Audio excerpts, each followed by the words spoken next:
Jake from Beat the Odds, and I'm live here at Target Field to watch the Jays game tonight and to bring you the top 10 pickups of the week.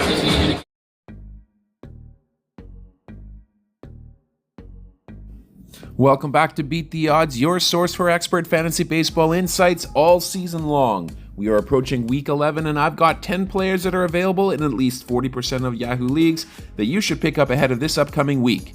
If you're a fan of this type of content, I'd encourage you to like this video, subscribe to the channel, and ring that notification bell. Now, as is my custom, I intend to keep this list to the point, and to prove it, here's my 5-minute countdown.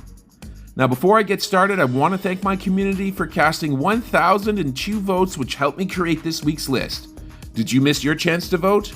Keep an eye out for new polls coming out later this week. Let's get this list started with 5 pitchers. Starting with number 5, we have Charlie Morton. For all you deep leaguers out there, here's a name for you to consider. Morton has been downright awful to start the year, but like the Orioles as a team, he's also starting to turn things around. After spending a few days in the bullpen in May, Morton returned to the rotation and rattled off quality starts against the Cardinals and the White Sox. Let's see if he can keep that going. Let's go to number 4. We have Danny Palencia. It's been a while since the Cubs have had a lockdown closer, and Palencia is certainly making his case. Blessed with a 99-mile-per-hour fastball, he has no problem blowing it by hitters. He tosses in a useful 88-mile-per-hour slider to keep opponents honest, but it is really about the velo as he throws his fastball 3/4 of the time. He could be a top 10 closer by season's end. To number 3 we go. We have Will Vest.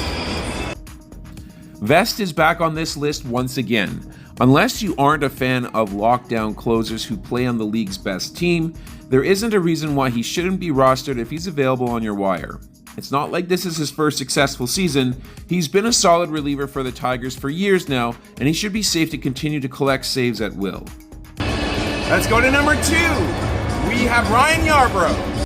The thought behind picking up the closer on the league's best team translates to picking up Yarbrough, the starter, with a relatively secure spot in the Yankees rotation. Most of you should know what type of pitcher Yarbrough is, but if you were to consider that he is one of the best pitchers in the league at inducing soft contact, you should be able to look past his soft tossing ways.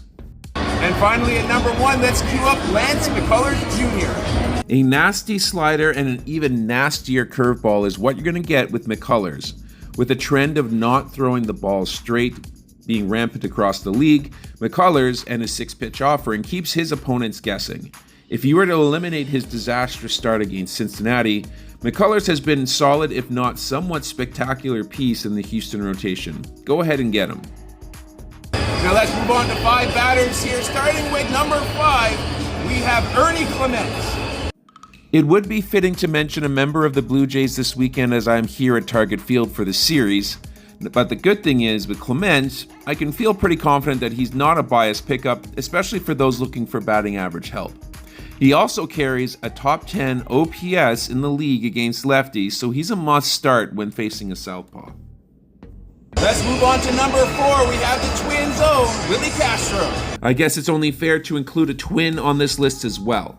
I didn't get to see Castro on the field yesterday as he did get the day off, but the Twins could have certainly used his bat as he's putting together a nice stretch at the plate, including a 2-homer game against the Athletics earlier this week.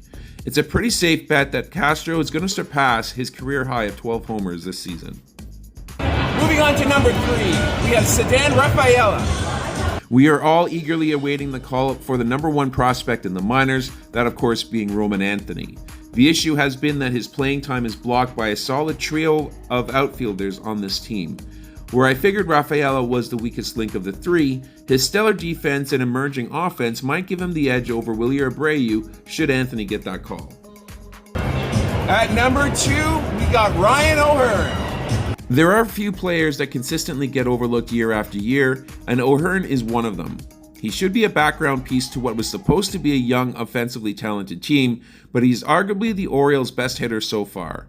To be a 300 hitter to this point of the season shows me that you have made the necessary adjustments, and it should be safe to expect similar results going forward. And finally, at number 1, we've got Blue Jays, Addison Barger. We all have him. That's gone. That is so gone. Addison Barger. Woo!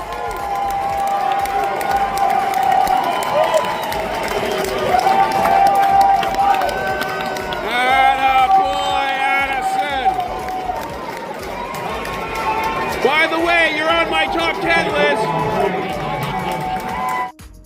O'Neal Cruz, Shohei Ohtani, Aaron Judge, and Pete Alonso.